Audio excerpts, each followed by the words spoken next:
I don't know what it is about him, and then just looking at his face just pissed me off. Look,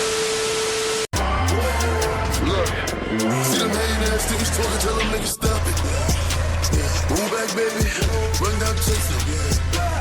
Off the Berkey, boy, I'm dangerous. I'm in a double R, shit look like a spaceship. Everything is up there. Should have posted my missile. One. Yes, sir. Welcome back to Redacts Show. I'm your host, Wafik or Feek, with my co-host. My other host. The co-host day to day in the building. We got a returning guest, my brother from the same mother and father. And grandmother. Auntie, uncle, and the entire bloodline. But yeah, man, what's up, y'all? It's your boy Cam. Y'all know who it is, man. OG, returning guest. I can't even remember. I honestly can't even remember the last time I've been on the show. Not even gonna cap. Probably when you was like, go harder. Oh my god, bro. You know what? What's funny about that? Shout out to Panya, because he just texted me because I was out of town. Like when y'all posted that video, I was out of town in Dallas. I was in Denton for a friend's wedding, right? I get a text out of nowhere from Panya talking about some go harder. Like I have no idea what the context is, nothing. Like this nigga just texted me out of nowhere saying go harder. I'm like, what the fuck? Like, why the hell? And I'm with my girl. I'm like, bro, why the hell did Panya just text me go harder? Like, what is this nigga talking about? And then I guess she has seen the video y'all posted, and she was like, oh, it's probably from the video when you said go harder. I'm like, what? And then that's when I saw y'all had posted that. I was like, bro, I'm not gonna lie, I forgot I even said that shit. But I had that edit tucked away. And I'm not gonna lie, I sent it to Data a long time ago, like last year sometime. And I was gonna post it at first, but I was like, nah, I'm gonna wait. And so I ended up posting it that day. Waited, I did. And but I ain't posting on TikTok. I ain't want them to make you a sound, man. So I held off. Hey, you should have. You could have got some clicks out of that shit. I'm not gonna cap. Got some. Go harder. But no, I forgot I even said that shit. Yeah, go harder, y'all. But yeah. But we got a good litany of topics for y'all today. Some of them are a bit old. Well, at least one of the shows has been out for a minute, but we're going to talk about it. But first, we're going to get our discussion of House of the Dragon out the way. We're going right into it. I was going to say, we're not talking about random stuff. Man, how you been, Dana? Shit. I'm about to say, no, how your day been? Like, this that Dana. Nigga. He don't like us. He said, I need to go pop fireworks. I got work in the morning, nigga. God damn. You have to go to work tomorrow? Hell no. I don't. Oh, this America. Oh yeah. What? You right. I forgot. It's the opposite of Juneteenth. The opposite of Juneteenth days. Did y'all work Juneteenth, by the way, or no? Yes. I wasn't hired yet, but yeah, they did. I was off. I got it. I got all of that Juneteenth holiday. Wait, so you had just the Wednesday off? Yeah. Because, like, where I work now is, like, really any government agency, like, has to celebrate, like, national holidays. So, whether that be Juneteenth, July 4th, MLK Day, they celebrate all national holidays, and we get them off. So, I got Juneteenth off, so. The crazy thing is, one of my internships, I think the year the United States recognized Juneteenth as a national holiday was a year I was working at that internship, but they didn't recognize it yet. They're like, yeah, even though they recognize it this year, we as a company are going to recognize it the following summer. So I'm like, y'all bitches. Y'all both of that. And then the job I'm at now, they don't celebrate that. Are they you need to go out there and riot. Are they a US based company? Because I know with my company they don't They don't celebrate it because technically they're not U.S. based. Yeah, that Yeah, too. Yeah, that too. we're U.S. based. Oh shit! Well, they don't like you. They don't. What niggas? They don't like us. We are U.S. based. We are They US not like based. us. No, for real, They not like us. They not like us. bro. Speaking of that, did you watch the concert? I couldn't find it on Prime, Yeah. so I did right now. That should have been all over my damn timeline, bro. I seen where the verse where Kendra's like wop wop wop wop, like the camera angle shifted. I was like, dog. Who was I telling? I think I was telling you, Joma, this. I was like, bro, Drake need to go into hiding, bro, for like the next 2-3 months, bro, because this nigga's getting cooked right now. I heard this. Now this is alleged, but I heard that he paid for streams for that track. I heard. Who? Now this could be entirely false, but I heard he paid for streams. That Kendrick paid for streams on that song. Yes, and that's why it's blowing up the way it is. Going crazy. Now, like I said, this could be entirely wrong, but I mean, you can't believe shit nowadays. So, but I took it with a grain of salt. I was like, ain't no way. I would have to delve more about that, because if that actually came out to be true, then this nigga Drake gonna be back up on top for whatever. Like Drake just gonna keep getting away with it again, bro. Yeah. The king of lights. My thing is, even if he paid for them, a couple of them billions still there. A couple of them billion, however many views is still real. All about to say, shit, that shit probably like out what? Gotta be above 12 million streams now. Like, I don't even. Yeah. But this with that track alone, like, I would say this has probably been Kendrick's year, like the year 2024.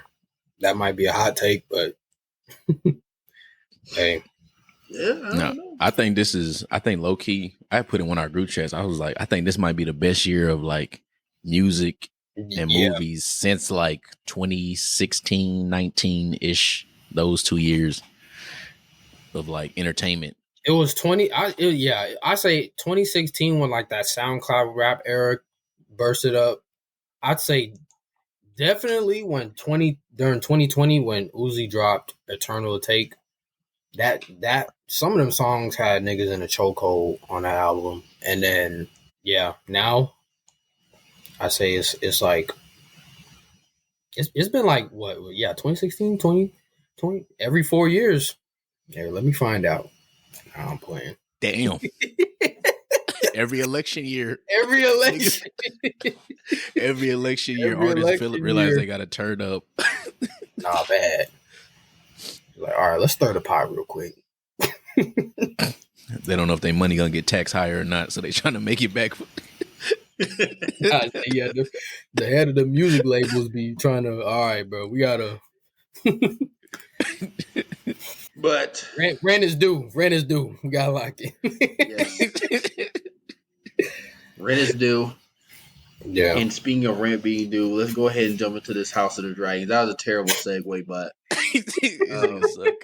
we're trying to get back on topic. So right now, as of today, the first 3 episodes have been released. And without getting too deep into spoilery talk, because I know Cam hasn't seen it, so we'll respect his.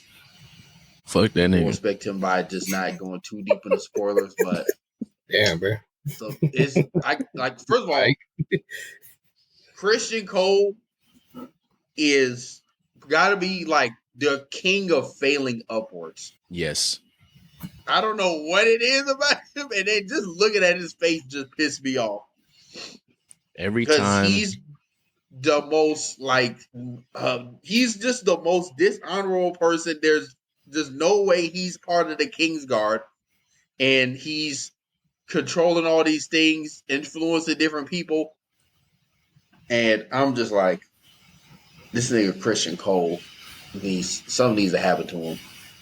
The thing that pisses me off is like his character in that first season when they was on that boat. He told Rhaenyra, he said, "Leave with me," and she was like, "Hell no." No. And then he went on and told her, I won't be your hoe. Like, I can't do that. And just to turn out and become somebody else's hoe. I said, this nigga's the most backwards ass motherfucker I've ever seen. And then he just looks so confused the whole time. Because he don't know what the fuck going on. He doesn't. It's because he eating that 2-week-old pussy. 2 weeks. Oh, back bro, in you know they in ancient times, bro. That ain't 2 weeks. That's 2 millenniums. I say 2 months. 2 months. And then just kind of going through the other characters, and just like the climate of where they're at right now. Obviously, it picks up. Immediately after the events of season 1, or kind of a little bit after that. Like Rhaenyra is still grieving for the loss of her son Luke, and how the ramifications of that. We see Aemon, kind of a different side of him in the sense of like, he's a lot more vulnerable in certain scenes we see with a certain character. He's very vulnerable. Don't get me hey, that started last on that. episode, bro. Oh my god, that nigga looked like there's too much time on this one shit on him just being there. Bro, you know that picture of Voldemort from Harry Potter? That's like, I had to find a picture, bro. It's a picture of like original Voldemort, like a baby and like cradled up. Nigga said he looked like him.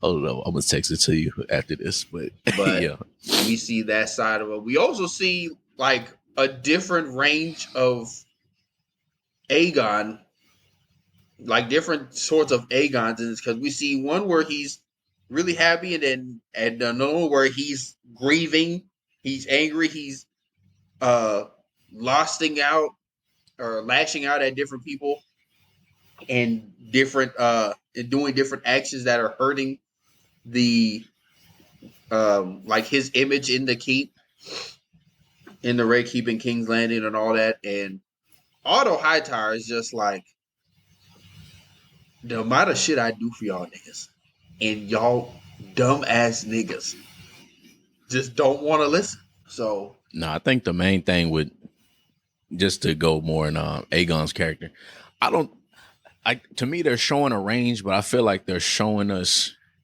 just emphasizing how dumb he is, in the sense of every decision he makes is a terrible decision. And you can tell, and they always emphasize how much everybody doesn't respect him, because even when they were in the council meeting, and he was talking about like, oh, I'm gonna go off to this battle because and then he mentioned, oh, I'm fierce just like the rest of them, and everybody in there kind of was just like, They all started drinking like they wine and just kind of looked away. Yeah. And he had that realization too. He was like, these niggas really don't respect me. That too. And then even, why did I cut you off? But that that scene where he was getting dressed in the 3rd episode to go out, you could tell in his face he was scared. He was like, I don't really know I want to do this. And then it took Larry Strong to kind of make up lies, because no one said that shit, what he said. And Larry said it. He was just saying that to kind of talk him out of doing that so he can have more influence on him. And we're seeing throughout these episodes, and probably later on in the season, the influence he has on Aegon. But in that scene in particular, Aegon was probably like, in his mind, like, yeah, I needed someone to kind of talk me out of this. So I'm glad you came up here and told me that, because I'm staying my ass down here, because I ain't trying to be out there in them fields. He not built for it. And you know who else not built for it? Alicent, stupid ass. I'm sorry, I have to go on this quick rant. Alicent and Criston Cole, those are the two characters I really thought I couldn't hate nobody more than like Joffrey and fucking Ramsay. That boy I hated them niggas, but no, for real. But Criston Cole and Alicent, that is a 1-2 punch of just bullshit. And then this latest episode really emphasized how lost in the sauce Alicent is, when a certain character was like, did he say Aegon or Aegon the Conqueror? And then she was like, I said, you stupid bitch. This whole war is because you mixed up a story, a bedtime story, with your son's name. But that also goes to the Targaryens dumbasses for naming everybody Aegon and that's everybody the the whole same crux name. of this is just Aegon. Like, can we get creative? Like, can we name people not Aegon? Like, that would save us a lot of headaches. But also, to your point about like how this war kind of started with just misinterpretation of dreams.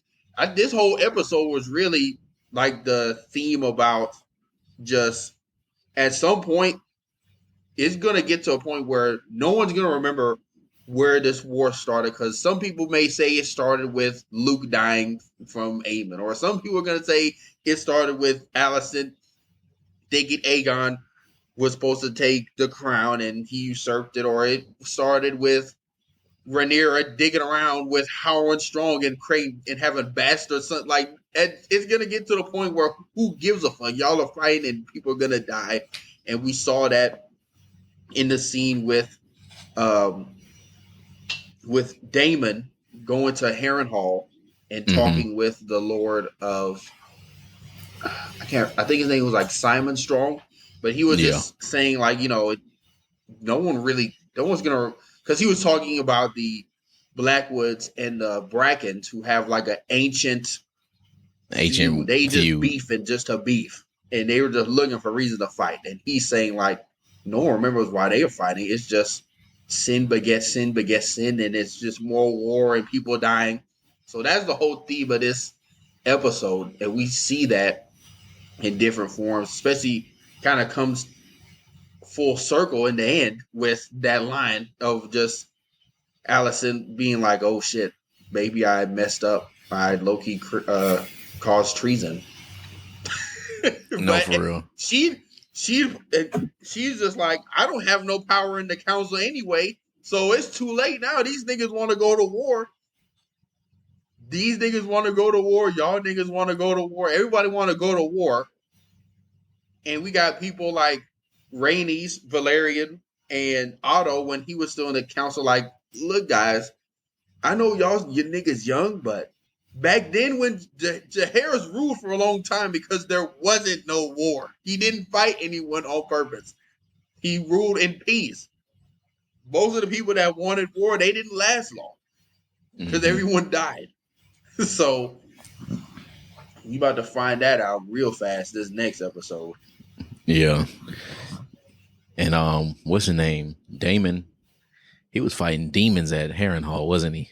Man, when he walked in there, and then if you listen closely, the first little voice you hear says like Daemon, and it's pretty much Rhaenyra's voice, and that's why he was looking around confused because like a younger voice of her. And then you see him go through their castle, which is run down as hell. Like them niggas living on in worse than Section 8. But Section 8 is crazy. But he going through hell. One scene I did like, and at the same time didn't like, was the scene with Baela, Damon's daughter, when she saw them in the field. Because me personally, if I saw them in that field and they ran to that forest, hey, they going up like Smokey the Bear, boy. We burning everything.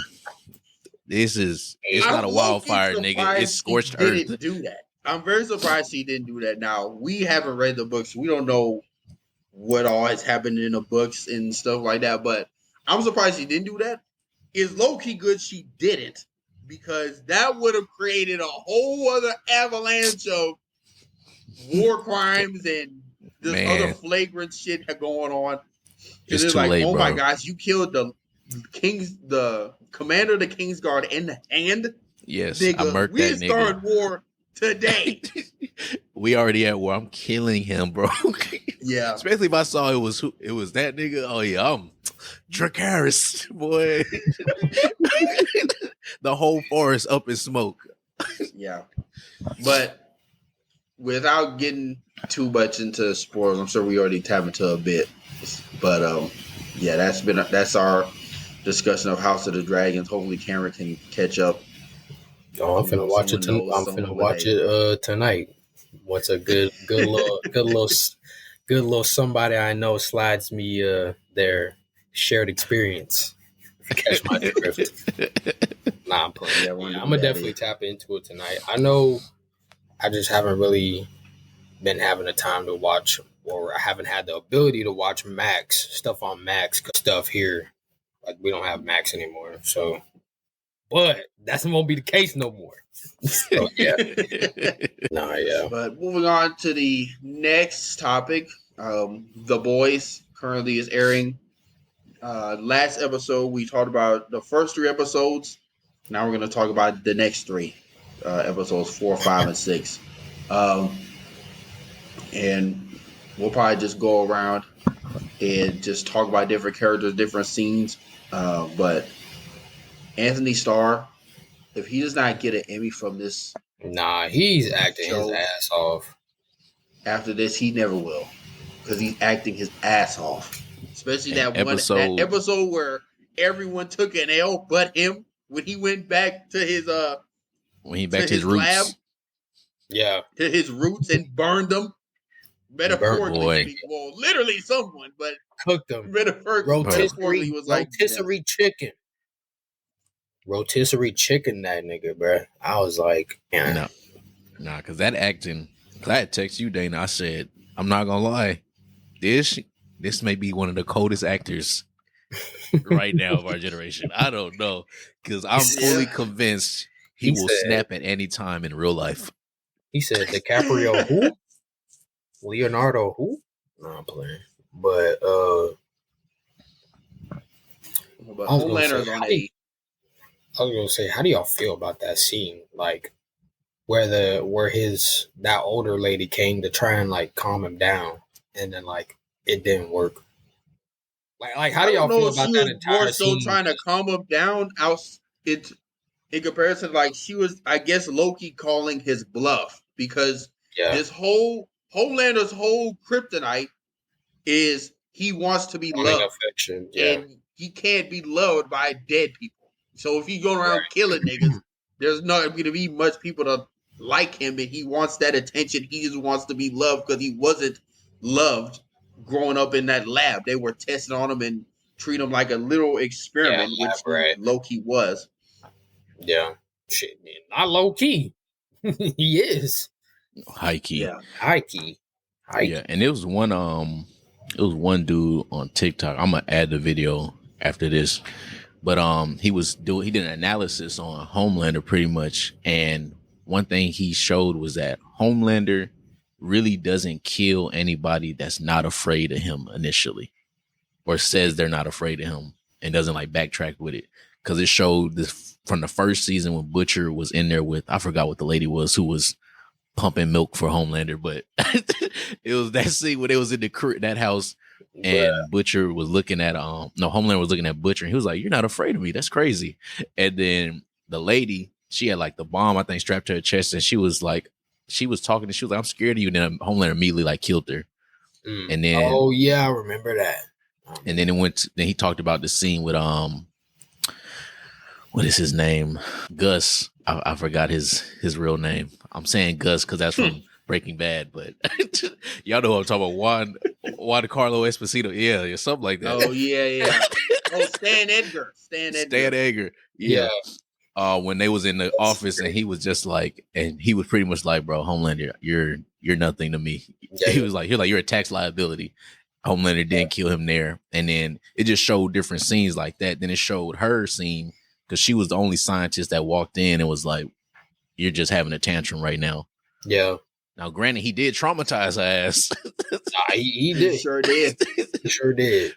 But I thought that was a cool little like analysis or breakdown to see that Homelander really so far hasn't killed nobody. That's kind of just saying like, bro, you're a piece of shit. We don't give a fuck. Because I guess, because he almost sent me that video too. I didn't watch the whole thing, but that is some great analysis, because I think to that, he's always trying to prove himself and always trying to prove that like I am this god being, like I'm untouchable. Mm-hmm. Until someone touches his You shoulder, then around they know that he is shit, Newman. She's gonna pop your head, split your wig, boy. Well, I think she's low-key tried to do that and she can't do it. I don't think her powers work on him. That nigga too durable. He built Ford tough. Glass. Yeah, he's Ford tough, all right. But I don't know if Victoria Newman's powers work on him necessarily, and people are trying to find a way to kill him. At this point, nothing can kill him except Ryan. If Ryan just grows up and is like, "Dad, I hate you," he's the only person I think in this show that can kill Homelander. Yeah, or if Butcher do something, which is bound to happen. I feel like the way Butcher's, I don't want to say like his fate, because I mean, bro basically got cancer. But the scene where he was fighting the guy who could stretch himself, and like he woke up and the dude basically exploded. I feel like y'all remember that scene. Y'all remember when they were in the barn, right? And when Butcher was looking at that rabbit that was dead on the ground, and then he saw how that tentacle came out of the rabbit, right? I feel like Butcher is gonna try his best, because now that he's partnering with his old buddy from his old group that he was at, I feel like he's gonna try and do something drastic. Because bro's basically on a time limit. Like he has a lot on his plate, but at the same time, he's trying to get Ryan away from Homelander. He's trying to kill him, and then now he's trying to like pick and choose like who he wants to like fight this battle with, but at the same time pushing people away. So it's like, I don't know what bro got going on. It's just he's just acting drastically, and just he on the clock. So yeah. Yeah, I low-key think that scene with that rabbit was foreshadowing. That's what I'm saying. Yeah, it was foreshadowing. I feel like that scene was definitely foreshadowing, and Loki was showing like what's actually inside him, because that bunny we saw was on 10V and was growing worms. We know he has some shit inside him. All the damn. I wonder if I don't know. I wonder if he's either gonna die, or at the end of the season it's gonna be revealed like what his compound V power is, because we do see that he's taking compound V, and he's like, or because he thinks it's killing him, when I think it's mutating that worm that's in his body. Like that's his power, or whatever that shit is. The compound V is working with the worm or something, and he has to live with that now. He's not gonna die, but he's gonna figure out like, oh shit, this is my compound V power. That boy got a tape. He got an alien in his body. He got a tapeworm on steroids. I think I like that you brought up old dude that he used to work with, because do y'all think that dude is real, or y'all think that's Butcher hallucinating him? Because I feel like every time, look, every time they show him, he talks, but nobody else interacts with him. Nobody else has interacted with him. Even when people are around, nobody else has really looked at him. Nobody else has like almost acknowledged he exists. Even when they cut off the scientist's leg, and Butcher had him tied up. Butcher was like, "Oh, we're gonna get you to make some like the virus," and the dude kind of looked like, "Who the hell are you talking about?" It was like quick. He kind of looked like where Butcher was looking, and then like looked back. So, but he didn't really say nothing. So I'm trying to figure out. So it's like teetering the line of like, either he's real and nobody just gives a fuck that he's there, or that nigga's fake. I mean, not fake, hallucination. That is a good theory, because I didn't realize that until now. The only time he's even been on the screen is just them two. I mean, excluding this past episode, but even when Butcher was, I'm doing air quotes right now, quote unquote, sitting by himself when MM was getting chewed out by the director of the CIA, it was just those two. And that was like at the beginning of the season. So now that's a good point. Now I'm gonna be thinking like this nigga is actually crazy. And then with his wife, Mm-hmm. That's what I'm saying. Basically telling she in his head, she's talking about get up, Butcher, get up. Oh my god! I think those hallucinations are coming from his parasite in his or whatever. Yeah. Like the worms are taking form of his wife, and now like we got the theory of Jeffrey D. Morgan's character. So that's interesting. I'm interested to see. Now I'm gonna start paying attention for that new episode come out tomorrow. So I'm gonna be if he's in that one, I'm paying attention to the surroundings. Yeah. Did y'all see that cameo? Oh, my bad, feet. But no, you good. Did y'all see that cameo of the Gen V of what's her name? Yes. Yeah. I was like, I'm like, that's gonna. I wonder if that's also interesting. gonna play into it too. Like I know Homelander show. Are they like now on the 7? No, I think they're just no, they're not. They just showed them kind of being there. Yeah. Okay. Well, it was actually. I think it was. Now, quote me on this if I'm wrong, but during that cameo, I believe it was when, or did they say that they were gonna be like reserves or some shit like that, or like was it when the whole I think it was when the whole Golden Boy incident happened, because it was quick. It was quick because like they were in the 7th room, and then I think Homelander or somebody was shifting through the news channels and was like. It says something about I just heard Golden Boy. I was like, oh wait, is this like backwards? I remember that. I gotta go back and rewatch it because maybe I don't know if they're gonna be on the 7 more so that they were just talking about like the Guardians of Godolkin and how they at the end of Gen V they painted them as like the Guardians when it was really Coagula's character and all them. Yeah, but.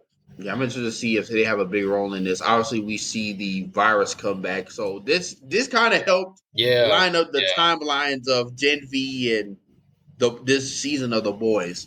Yeah. So, yeah, I'm interested to see that virus come back because right now it's not strong enough to kill Homelander, which also begs the question: what is? Which I think it's Ryan, but at this point, if it's not Ryan, it's nobody. How do y'all feel about Starlight? Because I feel to me I'm more useful to her in that universe, bro. Like I don't. She is useless to me. You said she's useless. Yeah, she's now she is. She basically handicapped. But I feel like even before then, it was like a lot of times where she maybe got one hit in, and then immediately she just a regular person. Like. I don't know how to explain it. It was just like it's like if Chiasu was out there and every fight he just blowing up. Like I just don't know why she was trying to like lie or not. She's done with Starlight. It's Annie now. Yeah, I don't know why she was trying to withhold that information from MM earlier about like what she did or like why Firecracker doesn't like her. Like, why are you withholding that information? Like, they need to know that.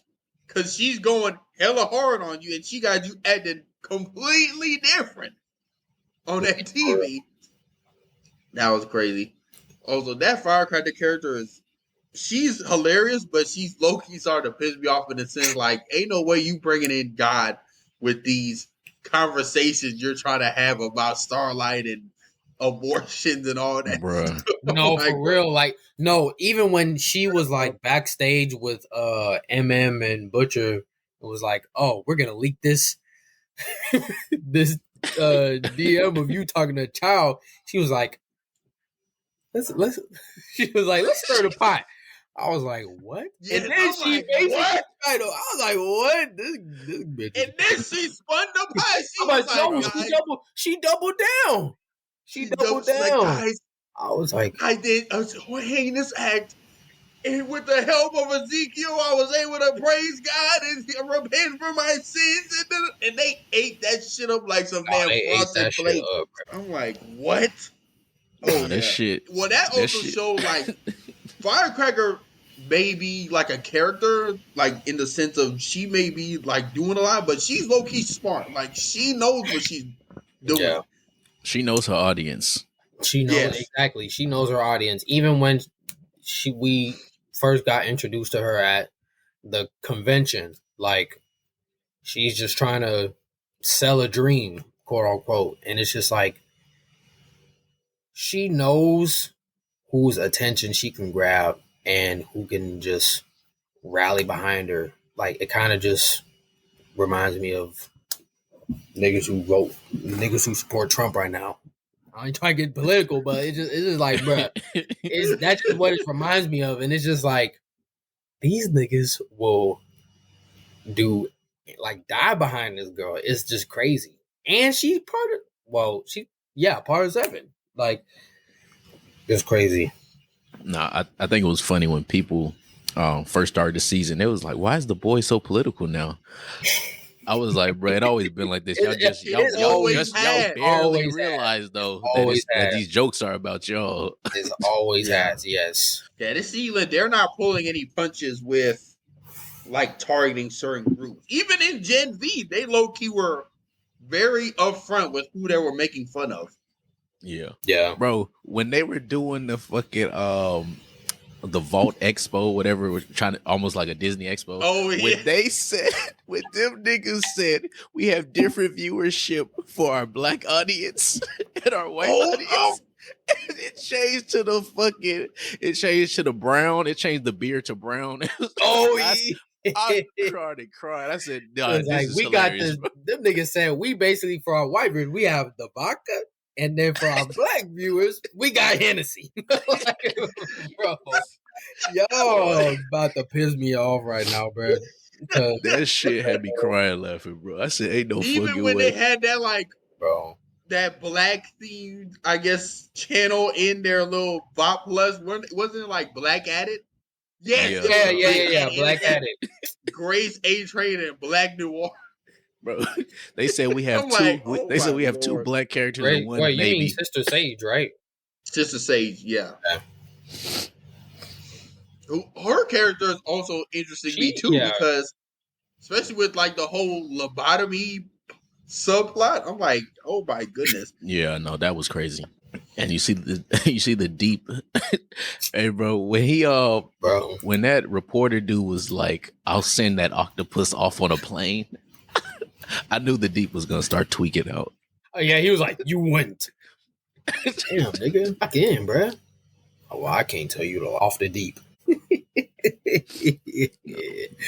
But nah, this is I like how she was introduced too, because I feel like whether Homelander likes it or not, like even he said in the beginning, like he's smart enough to listen to her at least, and I feel like later on in this season, she either is gonna still kind of they're still kind of gonna have quote unquote have each other's backs, or like it'll be this nigga just gonna tweak out and just do some quote unquote Homelander shit, just murder, just go on a kill spree. But I don't know. I like how she's kind of like doing what she kind of sought out to do, like how he said, you know, you could sit in here all day in your room, or you could, you know, actually live your dream. So, but I feel like I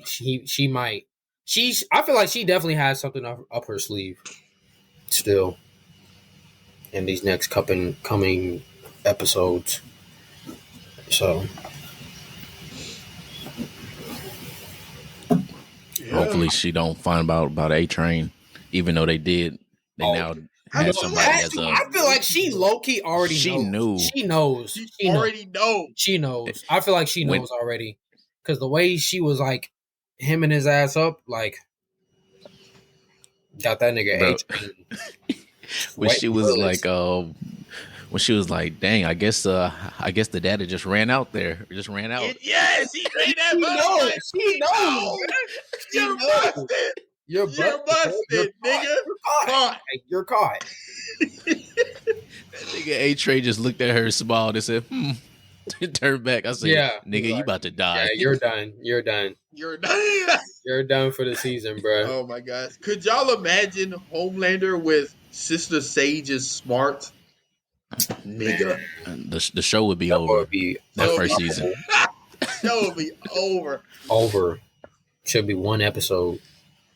Yeah, it'd be one movie. I was even thinking too, like, why can't this nigga A-Train just like, if you're a quote unquote, like, I know he had a relapse last season or whatever, but like, my thing is like, why can't you just run through this nigga? Like, you're technically faster, or I don't know if they're like the same speed, but like, bro, you ran through Huey, old girl. Like, why can't you just run through him? But it's Homelander, so I don't know. Let's say run through Homelander, he'd get splatted. He'd look like old boy from Invincible. Remember when he tried to run through Homelander, he exploded on his chest? Yeah, not for real. He gonna start punching. His fist gonna start breaking. Yeah. And as far as we know, this nigga Homelander's body is made of adamantium. Facts. This nigga body made of vibranium. It's getting ridiculous out here. They should have used Soulja Boy when they had the chance. Oh my gosh, that shit is. I'm still mad about that. I'm mad about that. So I'm like, y'all had him. Y'all had him right. Had him right there. Shit, bitch. I was on the ground. Are you talking about when they were on the private island, or when they were at the top of the tower? When they were at the top of the building, really, but they're definitely at the every top time. of the tower. Oh, every time. Every time. Every time. Especially at the private island when he was like, yeah, and then just exploded up. He was literally in the palm of y'all's hand. Literally. That man Butcher flinched. That man saw Ryan. I'm not gonna lie. Nuke that nigga. No, but back to Ryan? Anthony Starr. Like, I don't think there is no one else that could have been cast more perfectly in this show than Anthony Starr's Homelander. I agree. It's a platinum casting. Mm-hmm.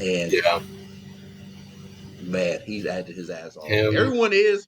I feel like him even and skinny Butcher, Mother's Milk, but yeah, Anthony Starr. Him and Butcher are like going band for band right now. Next show we'll be talking about is a show that's been out for a few months.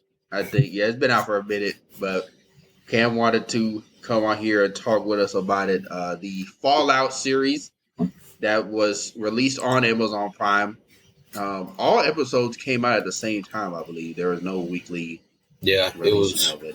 But yeah, I personally enjoyed the show. Now, full disclosure, I've never played any of the Fallout games. Not really familiar with the Fallout lore, so I'm not even going to try to act like I know what is referencing what. Same. I will say my favorite characters were Ghoul. That nigga. Ghoul. Nah, yeah. That nigga was cold as hell. He was like the coldest nigga in the whole show. Every time he came in, I'm like, yeah, some shit about to pop off. He a demon, bro. Literally. Him and his wife, bro. Oh, yeah. So, like, as the show kept progressing and the plot started thickening and shit, I'm like, hold on. You mean to tell, like, what? Because I'm thinking, okay, this was like 100+ years ago. Like, there's no way what happened then with like Ghoul before he obviously got bombed and turned into the Ghoul now. There's no way like that time is that close or whatever. But then they showed him back then. I'm like, well, there's no way Earth was okay. Like the bombing didn't happen 200 years ago. There's no way.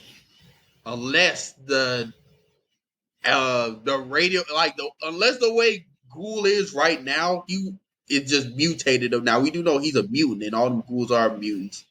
But unless it mutated him to where he has like long-lasting life, I'm like, these niggas lying. That nigga can't live long. You saw how he was about to tap out when he ain't have that the serum. Serum. Yeah. I was like, that nigga can't live forever. You saw how he killed his homeboy when he dragged old girl Lucy into the, or what they used to say, bro. That nigga can't live forever. But now, I feel like that show altogether, I'm not gonna lie to y'all, it kind of pertained to real life. I feel like it kind of pertained to real life. Because, you know, they saying the world gonna end in 2050. Allegedly. So, don't be surprised if you see niggas who make $10 million for a salary buy one of these bunkers and you just don't see them off of the face of the earth. And, you know, regular niggas like us are just going to be fending for ourselves. Ghouls. So, yeah, we gonna be ghouls. Me and my ghouls. Nah, yeah, Well, I feel like that. Cowboy like Ghoul is, I don't give a fuck. Nah, yeah.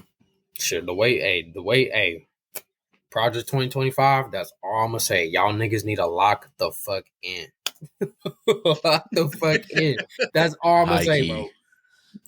Lock in, bruh. But yeah, I feel like that show had a lot to pertain to real life. I was also gonna ask, how do y'all feel about Maximus? How'd y'all feel about? I hated that. Bro, yes, okay. I hated his character almost the entire show. It was maybe like one time I was like, okay, you cool, but the entire show, he was just like, where he got the suit. He got the suit. He was a loser. He was walking through the desert. He was a loser. Yeah. Even when he helped people, I was like, bro, you a loser, bro. And it's like,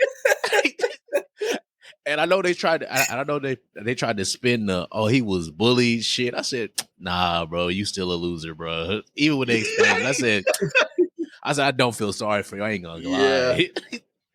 I don't either. No, I hated his character. And I think, like you said, they were trying to pull the sympathy card, like, oh, he was bullied and they didn't like him.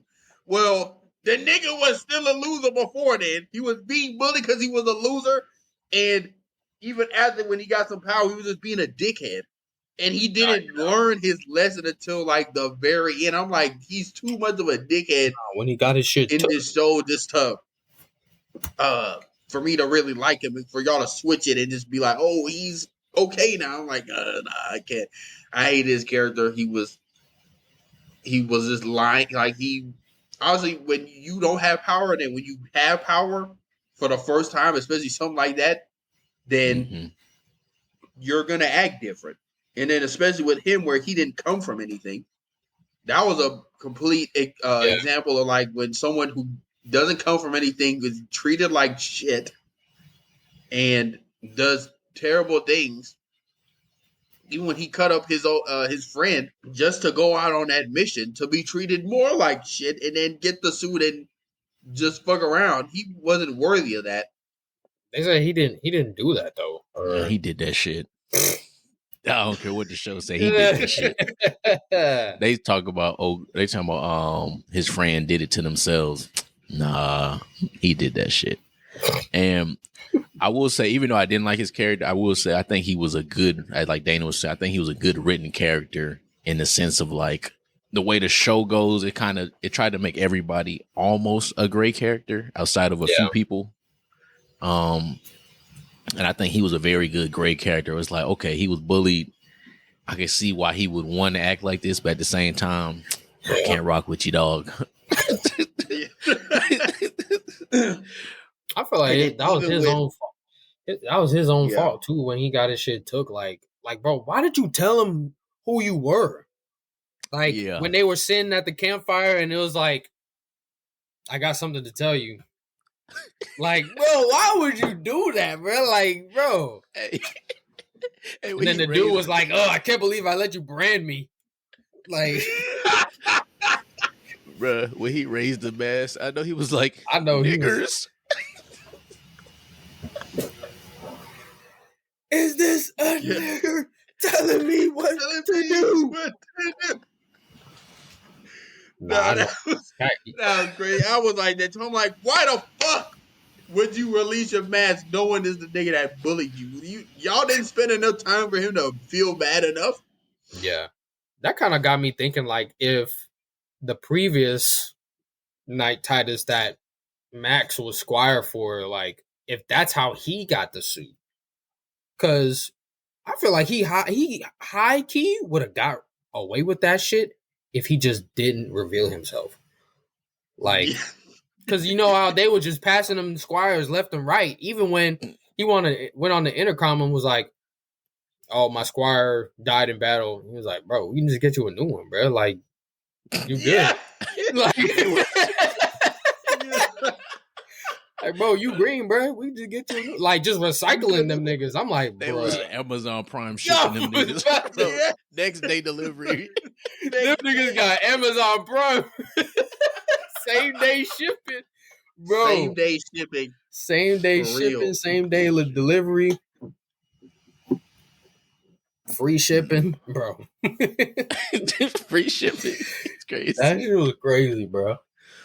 Oh man, nah. Maximus' character was interesting though. He was interesting. I liked I can't lie, I liked Lucy's character. At the very beginning, I did not like her. Nah, yeah. I was like, she's too dumb. Not even. Can you really blame her though? Like, nah, you can't. But at the same time, it's just like, girl, like, it was one scene where she was like with the ghoul and was like, "You can't do that to me. That's not part of the golden rule." I'm like, this bitch. Just said, "We not in no mode, nigga." I was like, she really just said the golden rule, bro. Niggas learn about that shit in goddamn second grade. Second grade. Like, bro. I know. And then Ghoul was like, yeah, I know he was like that. He was like, really, nigga? Like, this bitch just said the golden rule. Like, well, let me tell you something about my golden rule. He started murking My niggas. golden rule is every man for himself. How did y'all feel about the main villain and then kind of like the plot twist at the end? Oh, Moldover? Moldaver? Moldaver, yeah. That's her name. I'm not gonna lie. Part of me believes that she was on to something. She was kind of cooking. Cause she was a little bit. She was cooking a little bit. This might be a hot take, but if you remember how Lucy's dad basically just offed the wife, because now I can't remember specifically if he killed her because she was already infected when she went onto the surface, or if it was because she just didn't want to come back. But I think it was because she didn't want to come back. She didn't want to come back. Yeah. So, like, I ain't gonna lie, she was kind of cooking. So, but like, my thing is like, how does she get? My thing was like, how does she get like that? And two, Moldaver was part of that, secret alliance, and basically got the ghoul to spy on his wife. Now that scene kind of like broke me a little bit. I'm not gonna lie. That scene was crazy. Where she was like, or the wife was like, "We'll just blow it up." I'm like, huh, bro? What? And then like I'm dating a elitist. And then whole time she playing in his face. Yeah. Whole time she playing in his face. And like, let me find out Ijoma going on memes talking about, yeah, let's blow this planet up. What the fuck? Ijoma part of the Illuminati. That room was literally the Illuminati. All the world basically, bro. Like, bro, them niggas said, let's make a vault with a super soldier. Let's make a vault where all the parents die and we have the children fight for themselves and the strongest will live. I said, what are we talking about right now? I said, hold on. What are we talking about, bro? What are we talking about? And I feel like it's crazy. They strategically planned that out because they wanted to have 3, 31, 32, 33. and cryogenically freeze everybody that was basically in the business or just wanted to be in a vault, just in Vault 33, because it's like, and that kind of got me thinking if the president now of 32, she's part of 32, right? It was 32. Yeah, 33. She's 33. 32 was when they moved over. Oh yeah, my fault. 31. No, because 32 they had that crazy the thing. They had that crazy experiment, and then 31 was where they was getting niggas from. So part of me is thinking if the leader, the black lady who was now the leader of Vault 33, was his wife. Because you remember how I feel like she's kind of on to the sun a little bit, and I don't know. This could just be me overthinking it or not, but I don't know, because you saw how when he looked up her information in the database, she was from 31. Yeah. So now that kind of had me thinking, like, dang, is she is she like, obviously she might be she's in on it, but now it just got me thinking they need to drop a season 2, bro, because that shit was crazy. Because the the leader of 31 was that guy, was the guy who was yapping, the guy who kept yapping to the ghoul about like how the plan will be and stuff like that, and basically trying to sell him the idea of like living in a vault. So you remember how him and the wife were basically kind of like this, or partners, I should say, and they both went into that room and was like, "This is our plan for, basically fuck everybody else who's not rich like us. We just gonna live in vaults and y'all fend for yourselves." That's how much do y'all think they paid to be in the vaults? Boy, nigga, at least 100 mil. If you wasn't part of that like company's head division, you paying, if not 100, you paying like 50 mil. Y'all think that company letting them interns in there? Fuck no. They sending them a good luck notice. Oh well, yeah, I got an intern. They're gonna post on LinkedIn talking about some. It is with great. I am very humble to announce that I have accepted a 2024 summer internship at Vault Tech. Nigga, 2 weeks later, they talking about some, oh, well, we're actually going to terminate you because you're not a part of this project management team. So we'll give you a little stipend to, fend for yourself, basically. So yeah, we'll give you a mini vault. we're gonna put you in them outside vault. We gonna put you in the other surface vault, where niggas got vault 3 eyes and 3 eyes. Oh my goodness! Now when they reviewed it, I'm like, why does vault look different than these last 3? They gonna put your ass in them vaults where you got 8 eyes and 4 dingalangs. Like that shit crazy. But yeah, that was kind of funny too. Like how it kind of led up to like Lucy and Max about to like be crucified for what they did, and then they were just like, the penalty is we're letting you go. Yeah, you're like, okay. They're like, that's what we wanted. I think this show was.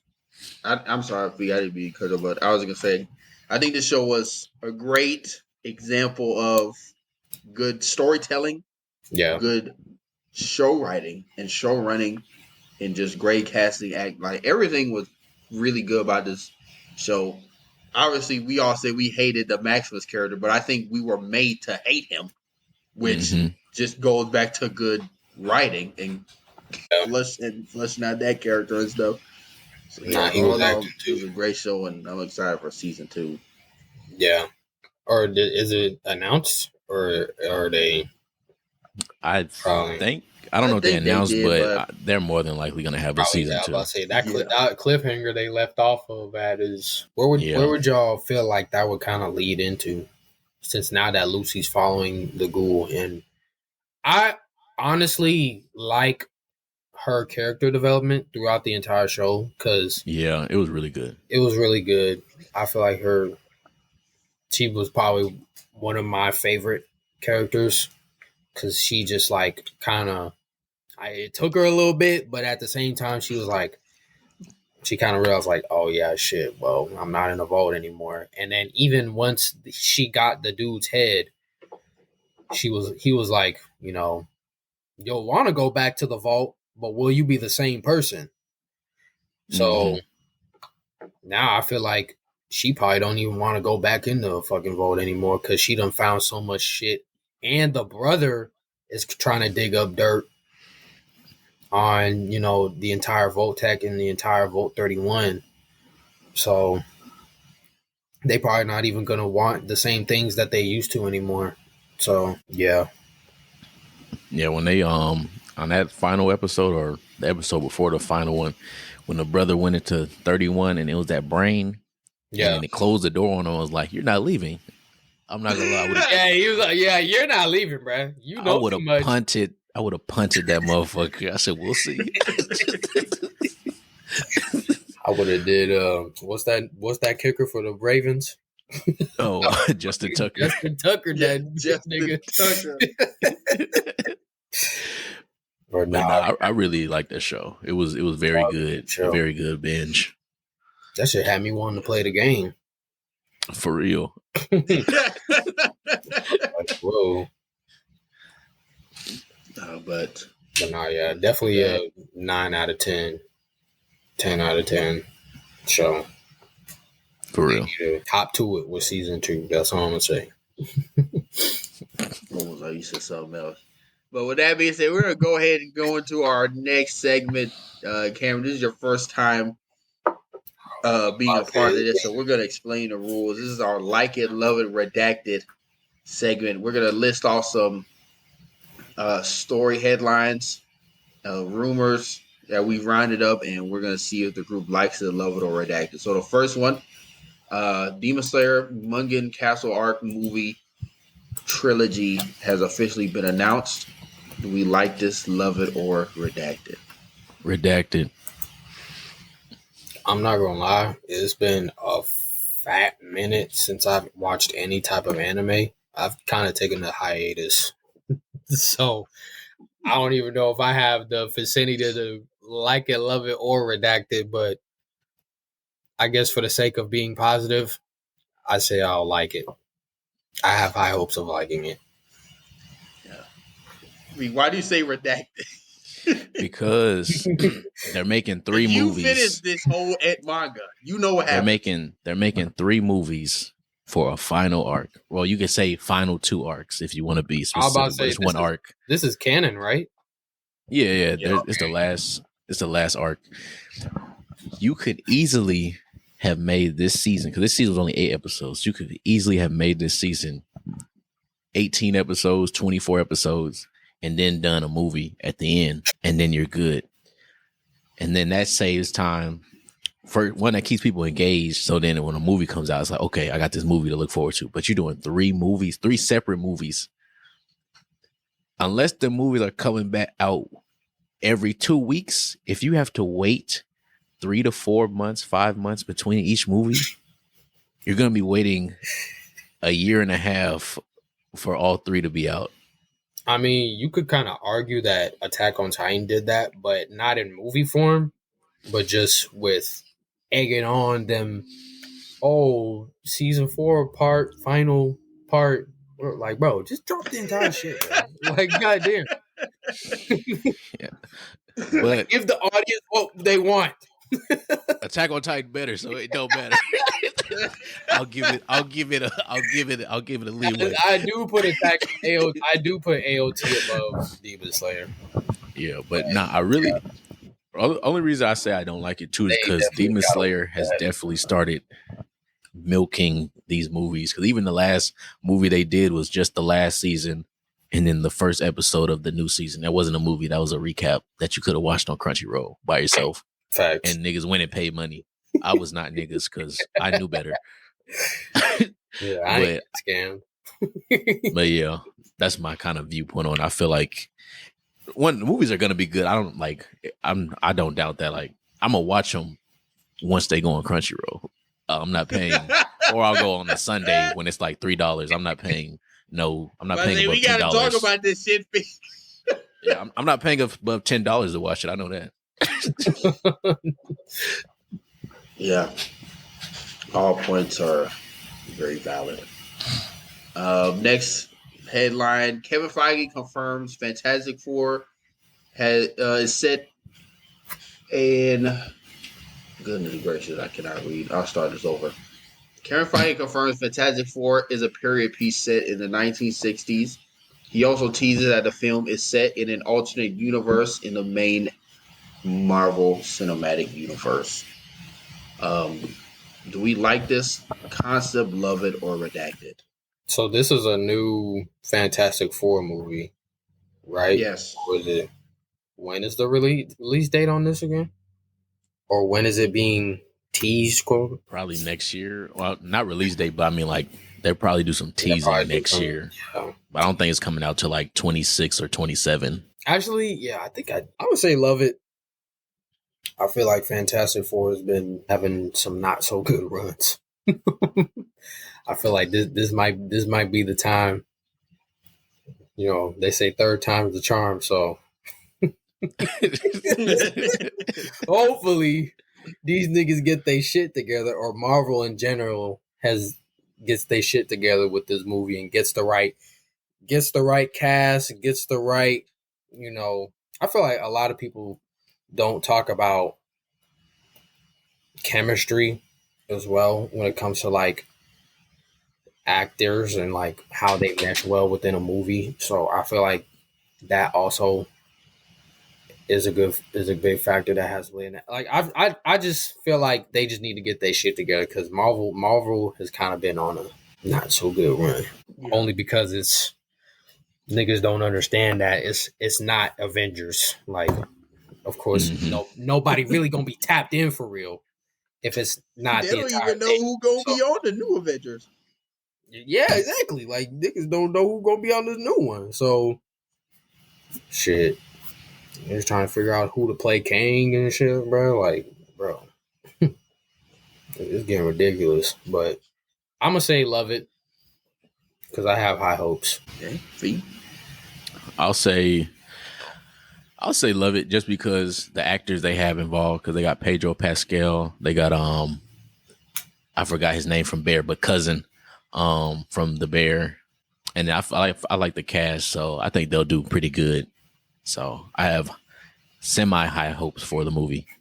Yeah. I'm sorry, I like it because I mean this is the only idea that really makes sense as to why the Fantastic Four has never been introduced ever in the main Marvel Cinematic Timeline. So of course, and then it lines up to what the rumors have been about. Like, yeah, they're gonna have it in a different multiverse or a different timeline, and I feel like this is another thing. They've been using timeline and multiverse too loosely. But yeah, I mean that's the only storyline that kind of makes sense. And then they're fighting. God knows who. Stopping Galactus from causing an incursion, and they end up in the 616 universe. So yeah.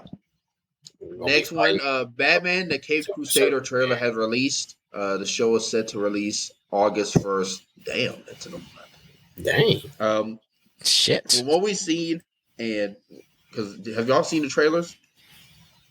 I saw part of the trailer. Seen it. From the looks of it, and I think from what, like just reportings and different things I've heard about the show, it looks like Batman the Animated Series for a newer audience.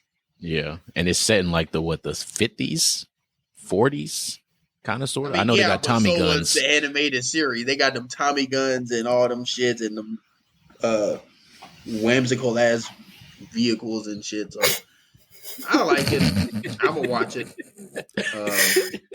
Hey yo, You got them cars at the Great I like Gatsby. the trailer. I like it too, bro. got them Model T Inspector Gadget. Head ass. Bro, somebody the other day called, somebody had some fit on. They said, look at your Inspector Gadget ass. That shit. I haven't heard somebody say Inspector Gadget in so long, bro. That shit had me cracking up. Oh, man. That was a side note. But yeah, it just crossed my mind. But nah, I like it. I know it will be good. Yeah. Then next, the Lantern series for James Gunn's DCU has officially been greenlit. No pun intended. Has 8 episodes. Follows Jon Stewart and Hal Jordan. Chris Mundy is the showrunner, and he's written, or he's been on Criminal Minds and Ozark. Yeah, the Ozarks. And which kind of makes sense because the show was supposed to, well, let me finish this. Damon Lindelof and Tom King are co-writing, which I think are great. But the show was supposed to be like a True Detective type movie where you have these Green Lanterns following,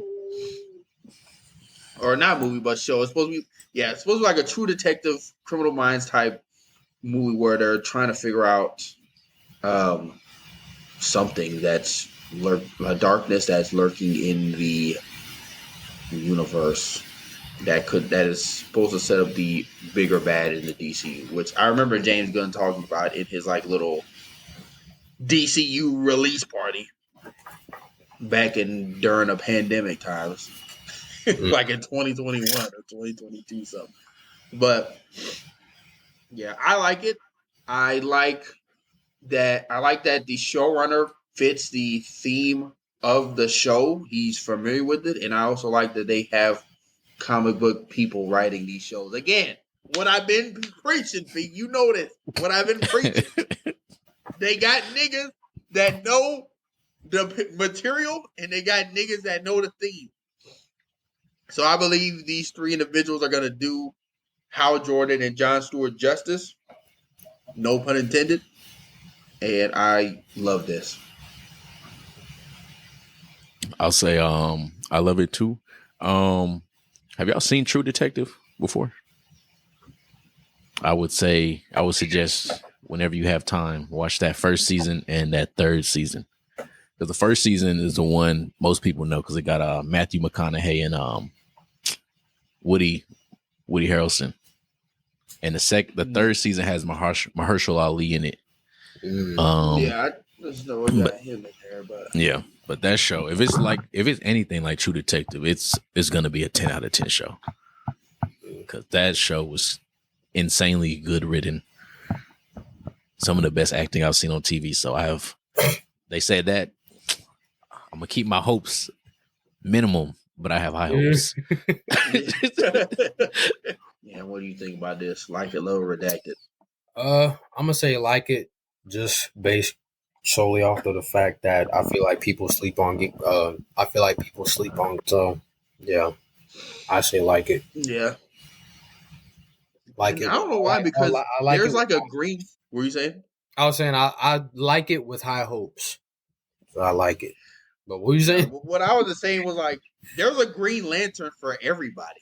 Like you got Hal Jordan, you got Jon Stewart, you got Kyle Rayner, you got Guy Gardner, you have Kilowog, you got a whole fucking Green Lantern planet. So there's others I know, but just are blanking on the name. But yeah, like the Green Lantern as a group is pretty diverse.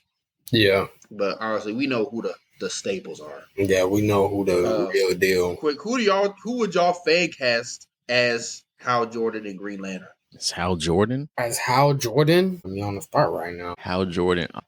You could do Golden Boy. That's a good one. Golden Boy. Golden Boy. I just know that's Arnold Schwarzenegger's son. I don't know his first name. Yeah. You could do him. I see him as like a younger Hal Jordan. You could do you could maybe do Joseph Quinn. He's from he was just in The Quiet Place. Oh yeah, he's supposed to be the Fantastic Four Johnny Storm now, huh? Yeah. You could possibly do like a Hey DC, if you listening, tighten the fuck up. Nah, I'm playing. if what is his name? Is it Jensen Ackles? Yeah. That's Soldier Boy, right? Yeah. If Jensen Ackles doesn't get Batman, I could see him as Hal Jordan. Oh, he'll be a very more rugged Batman. He said he wanted to play him. Him and old dude from Reacher. Yeah, both of them Alan I think Richard said, or something. Yeah, I think both of them said they want to play Batman. So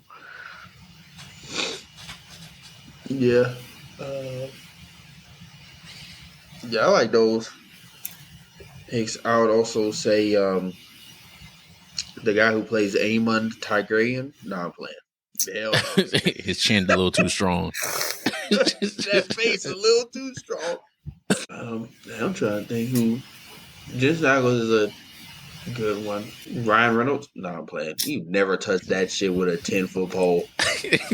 No, he's. But for Jon Stewart, I can see John David Washington playing him. Okay. And the person that was in Moonlight at the very end, he played like the older, Trevante Rhodes. Mm-hmm. That would be a good casting. I can see him as Jon Stewart. And then even low on the lowest of keys, I can see the guy who played Hawkman in in Black Adam. I can see him playing Jon Stewart. And the crazy thing about that is he voices Jon Stewart in this newer animated universe of the Green Lantern. Okay. As he voices Jon Stewart in those movies. So I can see him playing a live action version of. Just give him a fade. Yeah. Maybe. Or maybe like Ryan Gosling. Ryan Gosling is Hal Jordan. who would y'all? What about like a nigga Green Lantern? Like who would y'all think would be like black casted like Green Lantern? You know, it's Jonathan Majors. No, I'm playing. Michael B. Jordan. I knew he was gonna say that bullshit. I can see him being a black Hal Jordan. Black Hal Jordan. Yeah. Boy, they going to uproar for that. You already have Jon Stewart. Shut up, bro. He's already the Human Torch. He was already. And the final one, Sony has reportedly begun casting for Miles Morales in the upcoming live-action Spider-Man project. Now, this is from Culture Crave, and I don't know if this is a live-action Miles Morales movie or Spider-Man 4. Either way, redacted. Throw the shit in the trash. Don't even touch Miles until this Beyond the Spider-Verse movie streak ends. I don't want to see him. That's a good point. Yeah, redacted. I feel like Spider-Man has gotten so much. I feel like, I know I said give the fans what they want earlier, but like this will be giving them too much, like just ODing. Like I know Spider-Man on a generational run right now, but like let's pump the brakes now. Let's pump the brakes. I would say redact it too, because I feel like we as fans aren't ready for that yet. I feel like some more processes have to go into casting or shit, making that project come to life. Same. I'd say redacted. I don't think you need to have a Miles Morales until you introduce an older Spider-Man that's solidified in your, whether that's the MCU or if you, I don't want them to make another universe, but Please. whether you do that in MCU just have an older Spider-Man because this man's barely in college. Barely in college. So yeah, redacted. I think they, as in Sony, are trying to have. My thing is, they could do this, but I think what they're trying to do is have Tom Holland be the MCU Spider-Man, and then they're creating their own Miles Morales Spider-Man. That's like Dana about to go for their Sonyverse. That boy Dana about to go on another Spider-Man rant. Don't get me started. First it was Blade. Well, first it was the first Spider-Man rant, then it was Blade. Nah, you kind of cooking with that one, like, bro. Really, bro? Like, what's so hard about making vampires? A vampire movie, bro? Like, dang. Y'all do this. Y'all did this shit with Twilight 5 times. 5 times. Like, bro. Y'all did this shit with Twilight 5 times, bro. You telling me it's y'all? We working on it for Blade, bro. Like, who's actually plays a good? The character Blade himself is a good character, like in the grand scheme of the MCU. Like, but now we about to have a generational run with Jacob versus Edward and goddamn the final battle. Bro, that's great. That would make no sense to me, bro. That would make sense. I fell asleep during that movie. I ain't gonna lie. Like during the last one. Why were you watching them? I was forced to watch it. Watch it. Those people know who they are that forced me to watch it with them. And because I was forced, I fell asleep. Well, bro, with that being said, we're going to go ahead and get in our bag. Cue the music. Cue the music. Yeah, bitch, I'm in my bag, bag, bitch, I just made a bag, bag, bitch, I just made a bag of beef, So, first, in our bag question, I don't know if we'll have any other ones, but what I have is rank the 6 live-action comic book villains. So we have Homelander. We have the Joker from The Dark Knight. We have Willem Dafoe's Green Goblin. Thanos. We have Doc Ock from Spider-Man 2. And Magneto, but Ian McKellen, not Michael Fassbender. Now, how are we ranking these villains in terms of like strength or just? I guess best. Like the best overall. Best rank them from best villain to worst. So we can just rank them however based off of like strength, impact in cinema, shit like that. I'm glad you ain't put fucking Darth Vader on here. I would have had him one. I would have had him one. I'm trying to think who want to go first. I guess I'll take it. For me, I'm putting Thanos at number 1. I can't even lie. And for this list, it's like I'm not really gonna. Or shit, do we have to rank these? Yeah, I guess for me, Thanos is going number 1. The Joker number 2. Green Goblin number 3. Magneto number 4. Doc Ock 5, and Homelander 6. And you're ranking them off like acting and their impact in their show, right? I'm ranking them off of like impact in cinema and how they were in acting and stuff like that, and how big of an impact they had overall, and their villainy is or whatever. Yeah. So yeah, that's my list. Okay. All right. So for me, the way I'd rank them, and this is just me ranking them on pretty much how much I like them / like how they were written. So for me to rank these 6 villains, I do Thanos number 1. That I'll do it myself was generational. Generational talent. Generational. You can't find it. All-star. Number 2, I'm at a debate, but I'm gonna say Green Goblin number 2.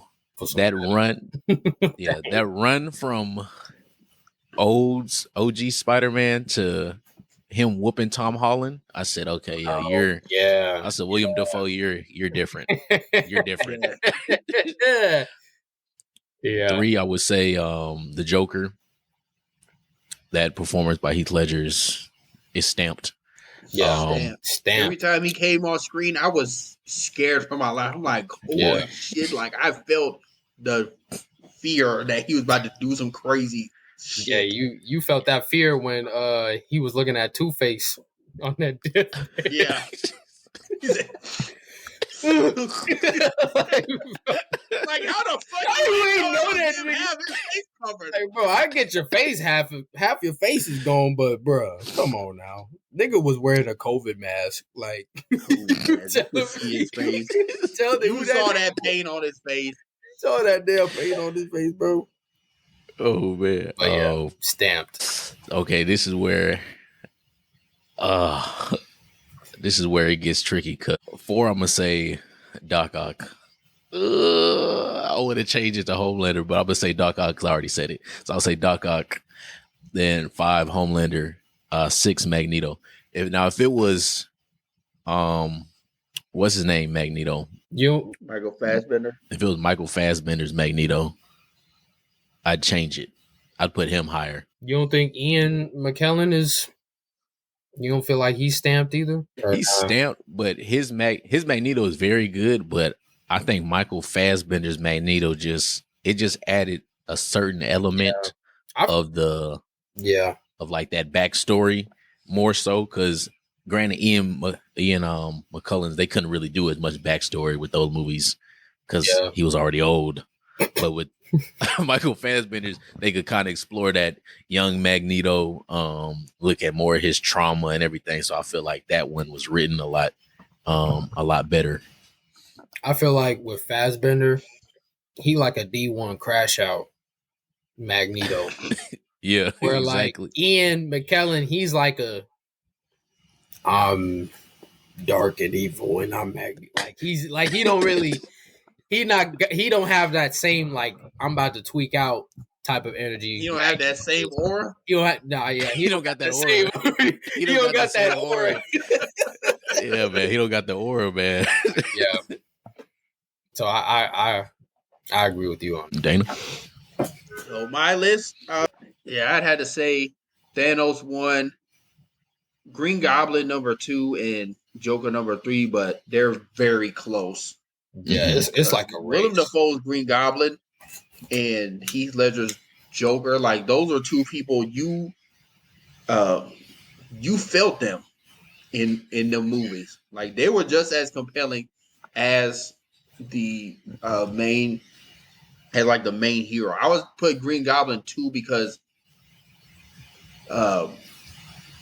you kind of felt for him as Willem Dafoe's character. You just sense him going crazy and feeling like, man, like they're really the same nigga, but just one thing broke right for the other, and the other one is just a crazy bastard. The Joker was just complete, utter, uncontrolled chaos, and showed that at every moment. You want to know how I got these scars? Why so serious? And I'll put Homelander 4, and then Magneto 5, and Doc Ock 6. I ain't mad at it. I think I'd change Doc Ock and Homelander. For me personally, I would switch from Homelander to 4 instead of 5. Yeah. I like how we're all in agreement with Thanos. Yeah, no, that was not an Avengers movie, Infinity War. That was his movie. That was his movie. That was a Thanos movie, and he won. The scene that always gets me with Thanos was during Endgame, where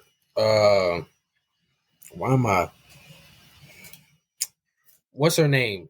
Who was like, you took everything from me. Oh, Scarlet Witch. Yeah, Scarlet Witch. Yeah, I don't know why I couldn't remember.